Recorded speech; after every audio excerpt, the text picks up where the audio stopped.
नमस्कार शेतकरी बांधवांनो. मागील 5-6 महिन्यापासून मी जो पॅडक्रॉपचा नवीन स्प्रेअर रानामध्ये वापरतोय त्या संदर्भातली माहिती तुमच्याबरोबर शेअर करतोय. सगळ्यात महत्त्वाचं म्हणजे वजनाला अतिशय हलका आहे आणि बॅटरी किती शिल्लक राहिली हे आपल्याला ह्याच्यामध्ये समजतं. त्याचबरोबर याच्यामध्ये 12 वोल्टची लिथियम बॅटरी दिलेली आहे. मोटर ह्याला स्ट्रॉंग दिलेली आहे. बॅकचे जे सपोर्ट आहेत त्याला स्पंज दिलेलं आहे. त्याच्याबरोबरच सगळ्यात महत्त्वाचं म्हणजे जे स्विचेस दिलेत ते सगळे वॉटरप्रूफ दिलेले आहेत. पंपाची कपॅसिटी जी आहे ती 20 लिटरची आहे आणि एकदा फुल चार्ज केल्यानंतर साधारणतः सिंगल मोटरवरती 2.5 ते 3 बॅरलला पुरतो. डबल मोटर वापरल्यास 2 बॅरलपर्यंत हा पंप चालू शकतो.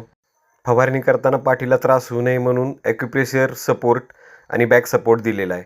पंपासोबत वेगवेगळ्या अटॅचमेंट आणि 3 वेगळ्या पद्धतीच्या गन दिलेल्या आहेत. त्या मी तुम्हाला व्हिडिओमध्ये आधी दाखवलेल्या आहेत. 1 वर्षाच्या ब्रँड वॉरंटी सहित येणारा हा पॅडकॉपचा पंप तुम्हाला कसा वाटला ते मला नक्की कळवा आणि या संदर्भात अजून काही माहिती हवी असेल तर मला कमेंट करा. व्हिडिओ करण्यामागे आपल्याला कुठली जाहिरात करायची नाहीये. शेतकरी मित्रांना फायदा व्हावा आणि एक चांगली वस्तू त्यांना मिळावी हाच ह्याच्या मागचा एक प्रामाणिक प्रयत्न होता. धन्यवाद.